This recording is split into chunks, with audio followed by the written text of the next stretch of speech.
Hey all, Jason Levon, priest at St. Luke's Episcopal Church in Milwaukee, Wisconsin. Welcome to another Pause and Pray. This past weekend at our Saturday and Sunday liturgies, we blessed students and teachers beginning a new school year. And I say it often, and I mean it. I'm so profoundly grateful that in my life I've had so many wonderful teachers who have planted and watered so that growth could happen all along the way, from elementary through middle to high school to undergraduate and graduate school. I can name so many, but a few that come to the surface today in light of our blessings this past weekend are people like Mrs. Cable and Mrs. Sockreiter, early elementary school teachers, my kindergarten and second grade teacher who really instilled in me a love for reading.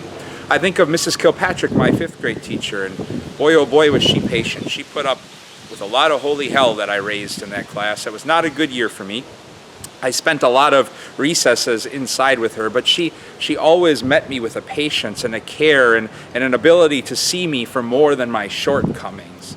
I think of teachers like Mrs. Evans, who introduced me to algebra in seventh grade, but also a kindness that really helped me navigate those incredibly awkward middle school years. I think of high school teachers like Mr. Kosaurus and Mr. Bromberger, who helped me dream bigger than high school and helped with my college application process so that I could step into a new chapter at Marquette University here in Milwaukee. And there I think of professors like Dr. Batchelor, an eccentric but amazing English professor who introduced me to poetry in a way that has left an indelible mark on my soul as I continue to pray with poetry to this day, in large part because of the gift and instrument of Dr. Batchelor. And then I think of my seminary professors, people like Father Mel Mahalski, who taught so passionately about concepts like paradox and mystery and in faith and in the church. They're just a few. There are so many others I could name. And I know I'm so far from wise and so far from perfect. But I also know that I'd be a lot further from wisdom and perfection if I didn't have people like those teachers and so many others to plant and to water, all so that growth could occur. In today's daily office, we pray chapter 3 of Paul's first letter to the Corinthians, where he's reflecting on how his ministry has come to bear fruit. And in verse 6 of chapter 3, he utters that beautiful reflection. I planted, Apollos watered, but God gave the growth.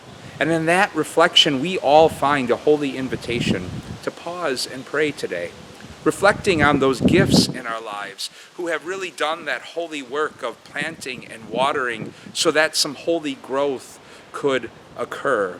Maybe we spend some time today thinking about teachers and the ways in which they've been instruments of that in our lives. Or maybe it's thinking about partners and friends or children, or maybe even our experiences, both our successes and our struggles that can become sources of growth in our lives. And as we come to reflect on it, we see that work of planting and watering has been occurring throughout our entire lives. And in that, we find the grace to trust that it will continue. And we celebrate the gift that we all have a lot of growing left to do. God's peace and blessings to you all.